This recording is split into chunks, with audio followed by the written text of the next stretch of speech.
Si Robin po ay the action man. Ako ay inspirado. Kaya po ito ay isinagawa namin para magkaroon po ng kamulatan. Yan si Robin.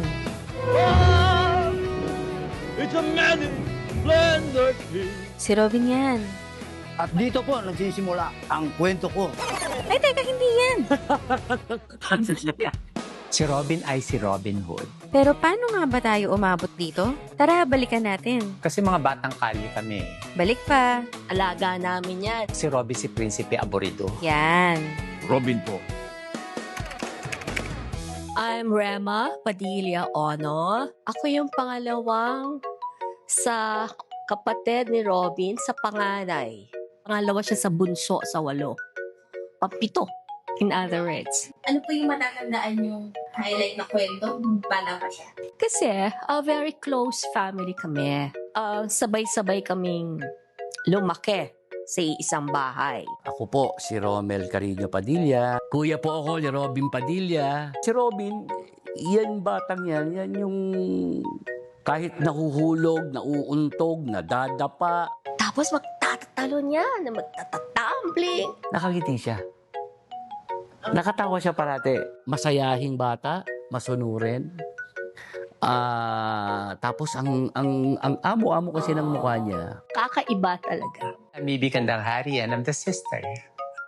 So basically kami dalawa talaga yung magkasunod. Kami lagi magkalaro. Kami yung magkakampi sa text. Kami yung naglalaro din kami ng basketball. We are no different sa mga bata noon. We always play ka mga taguan, patintero, text, trumpo.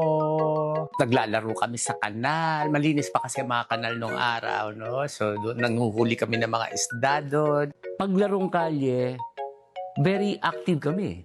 Kami mga literal batkal. Batang kalye talaga. Oo, umaga hanggang gabi. Ando kami sa kanal. Mag-aaway lang kami kapag at one point, ang dami namin panalo. Naku, nakipag-text mag-isa. Pag uwi niya, talo siya. Galit na galit ako.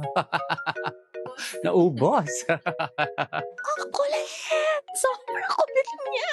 At yan pa ang isa pang very memorable sa amin. Kapag may pusa sa bahay, sigurado sa kanyang daling. At namumulot pala ng mga pusa. So, at saka yung mga manok, yung chicks na maliliit. Makikita nila namin, dala-dala. Kasi talaga pag may napupulot yan, kahit anong hayop.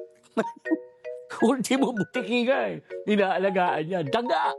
Daga, bubuit, literal. Pinakakain niya. Naman to. Ganyan siya. Ito rin ang hindi ko makakalimutan. May inuwi siya minsan, mga taong grasa. Siguro, nadaanan niya, pauwi siya sa bahay. Nakita niya yon. Si Lola. Ano na yung, alam mo yon, yung lakad ng lakad, may dalang mga bayong, Si Robin, kinuha yung tao at nilagay muna dyan sa gate dahil kawawa naman daw. Sinama niya doon sa bahay, pinakain niya. Tapos pagbaba na naman namin, alam mo kung anong ginagawa? Pinapaliguan niya ng hose yung taong grasa. Imagine, pinapaliguan niya. Tapos dinala niya ng pagkain. Nasundan po. Oo. Kaya siguro ano yan eh. Nadala niya na. Bata pa lang, gano'n na siya.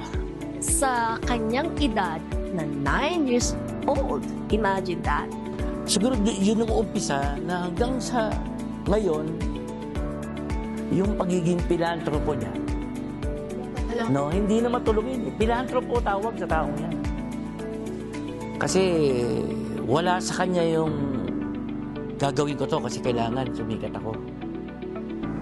Gagawin ko to kasi politiko ako. Gagawin ko to kasi para makita ng tao, matulungin ako. Hindi. Dala-dala niya na yan. Inborn.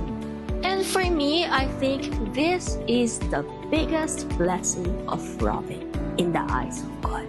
And this is, I think, what made him very successful in his life.